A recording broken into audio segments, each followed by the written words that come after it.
Hello students, তোমাদের সবাইকে আমাদের চ্যানেলে ওয়েলকাম জানাই।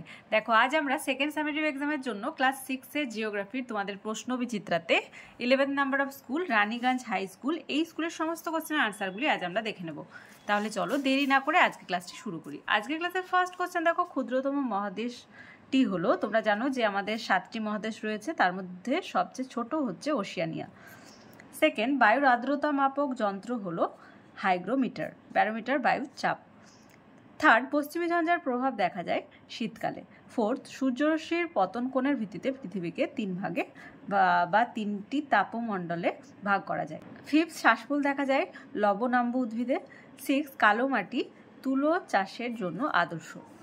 7, গির জাতীয় উদ্যান সিংহ এর জন্য বিখ্যাত। 8 নাম্বার, নবীন পলিমাটিকে বলা হয় খাদার, আর প্রাচীন পলিমাটিকে বলা হয় ভাঙ্গর। 2 থেকে ফার্স্ট কোশ্চেন দেখো, বিশ্ব বন দিবস পালিত হয় 21শে মার্চ। সেকেন্ড, আন্টার্কটিকার একমাত্র স্থায়ী বাসিন্দার নাম হলো পেঙ্গুইন পাখি। লিখে নাও, পেঙ্গুইন পাখি। নেক্সট অন, ভারতের ড্যাশ উপকূলে বছরে 2বার বর্ষাকাল হয়, মানে 2বার বৃষ্টি হচ্ছে। আনসার হবে করমণ্ডল উপকূলে। 3 দাগের ফার্স্ট কোশ্চেন, কোন ভেষজ উদ্ভিদ থেকে কুইনাইন তৈরি হয়? সিনকোনা গাছ থেকে কুইনাইন তৈরি হয়। জলদাপাড়া অভয়ারণ্য কোন রাজ্যে অবস্থিত? পশ্চিমবঙ্গে জলদাপাড়া অভয়ারণ্য অবস্থিত, পশ্চিমবঙ্গে। মৃত্তিকা ক্ষয় বলতে কি বোঝো? এর আনসারটা তোমরা লিখবে। গাছের শিকড় মাটিকে খুব শক্ত করে ধরে রাখে, তবে আজকাল নানা কারণে অনেক গাছ কাটা হচ্ছে, তাই বৃষ্টির সময় উপরের স্তরের মাটি ধুয়ে যাচ্ছে। এছাড়া খনিজ সম্পদের উত্তোলনের সময় বা বিদ্যুৎ প্রকল্প গড়ে তোলার সময় প্রচুর মাটি ক্ষয় হয়। বেশি পরিমাণে পশুচারণের ফলে পরোক্ষভাবে মাটি ক্ষয় হয়। এই যে মাটির ক্ষয় বা ক্ষয়ে যাওয়া, এটাকে মৃত্তিকা ক্ষয় বলা হয়। নেক্সট ওয়ান, 4 দাগের ফার্স্ট, খাদার ও ভাঙ্গর কি? আনসার লিখবে যে ভারতের নদী তীরবর্তী উর্বর নবীন পলিমাটিকে খাদার বলা হয়, আর তার পশ্চাৎবর্তী অনুর্বর প্রাচীন পলিমাটিকে ভাঙ্গার বলা হয়। তারপরের কোশ্চেন, মরুমাটির 2টি বৈশিষ্ট্য লেখো, এখানেই পাওয়া যাবে। লিখবে যে ফার্স্ট লিখবে যে এই মাটি মোটা দানা ও ছিদ্রযুক্ত, আর সেকেন্ড লিখবে জল ধারণ ক্ষমতা কম এবং অনুর্বর। দুটো চেয়েছে। তারপর দেখো, হিমমণ্ডল কাকে বলে? আনসার লিখবে সুমেরু বৃত্ত থেকে উত্তর মেরু এবং কুমেরু বৃত্ত থেকে দক্ষিণ মেরুর মাঝের অঞ্চল হলো হিমমণ্ডল। সূর্যরশ্মি সারা বছর বেশি তির্যকভাবে পড়ায় এই অঞ্চল সবচেয়ে কম উত্তপ্ত হয়, সারা বছর ধরে বেশ ঠান্ডা থাকে।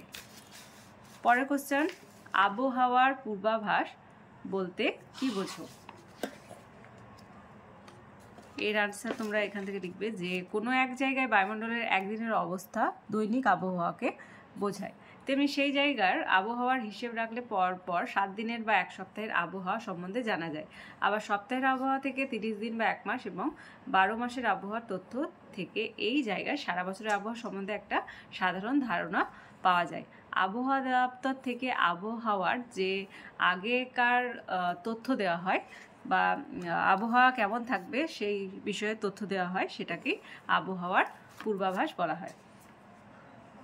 নেক্সট অন, মৌসুমী বায়ুর 3টি বৈশিষ্ট্য লেখো, এর আনসার আমি স্ক্রিনে দিয়ে দেবো, সেখান থেকে লিখে দেবে। থার্ড, সমুদ্র ধারে আবহাওয়া আরামদায়ক কেন? এর আনসারটা আমি স্ক্রিনে দিয়ে দেবো, সেখান থেকে লিখে নেবে। 6 থেকে ফার্স্ট কোশ্চেন, জলচক্রের একটি চিহ্নিত চিত্র থেকে এঁকে প্রক্রিয়াটি ব্যাখ্যা করো। এর আনসার তোমরা 34 পেজে পাবে। লিখবে যে সূর্যের তাপে নদ নদী জলাশয় সমুদ্র থেকে জল বাষ্প হয়ে বাতাসে মেশে, জলীয় বাষ্প বাতাসের থেকে হালকা, জলীয় বাষ্পযুক্ত বাতাস ওপরের দিকে উঠে যায়। ওপরের ঠান্ডা বায়ুস্তরের সংস্পর্শে জলীয় বাষ্প ঠান্ডা হয়ে জলকণায় পরিণত হয় এবং ধূলিকণাকে আশ্রয় করে মেঘ হয়ে ভেসে বেড়ায়। অনেকগুলো জলকণা একসঙ্গে জুড়ে গিয়ে বড় জলকণায় পরিণত হয়। আরও উপরে উঠলে ওই জলকণা ঠান্ডার সংস্পর্শে বরফ কণায় পরিণত হয়। বাতাসের থেকে ভারী বলে তা আর ভেসে বেড়াতে পারে না, বৃষ্টি বা তুষার রূপে পৃথিবীতে নেমে আসে। এই বৃষ্টির জল নদী বা সমুদ্রে ফিরে আসে সূর্যের তাপে, আবার তা বাষ্প হয়ে বাতাসে ভেসে। জল কখনো মেঘ, কখনো বৃষ্টি, আবার কখনো কঠিন বরফ তুষার রূপে আকাশ আর পৃথিবীর মধ্যে ক্রমাগত আবর্তিত হয়ে চলেছে। জলের এই চক্রাকার আবর্তন হলো জলচক্র। জলচক্রের মাধ্যমে পৃথিবীতে জলকে তরল, কঠিন এবং বাষ্পীয় 3 অবস্থাতেই পাওয়া যায়। এই ডায়াগ্রামটা তোমরা দেবে। তারপরে কোশ্চেন দেখো, পৃথিবীর বায়ুমণ্ডলের স্তরগুলির সংক্ষিপ্ত বর্ণনা দাও। এটা 31 পেজে আছে, এখান থেকে এতটা লিখবে, এখান থেকে এতটা। এটা খুব ভালোভাবে দেখে রাখবে, এর থেকে অনেক শর্ট কোশ্চেন আসে, তাই জন্য খুব ভালোভাবে পেজটা পড়ে রাখবে। তাহলে আজকে দেখো 11 number of school Raniganj high school, এই স্কুলের সমস্ত কোশ্চেনের আনসারগুলি আজ আমরা দেখে নিলাম। ভালো লেগে থাকলে অবশ্যই একটা লাইক দেবে আর ভিডিওটি বন্ধুদের সঙ্গে অনেক অনেক অনেক বেশি করে শেয়ার করবে। আর ক্লাসে যারা প্রথমবার এসেছো তারা অবশ্যই চ্যানেলটি সাবস্ক্রাইব করে নিও এবং পাশে থাকা বেল আইকন প্রেস করে রাখবে, যাতে করে আগামী দিনের সমস্ত ভিডিও সবার আগে তোমাদের কাছে পৌঁছে যায়। তাহলে আজ এই পর্যন্তই, তোমরা সবাই ভালো থেকো।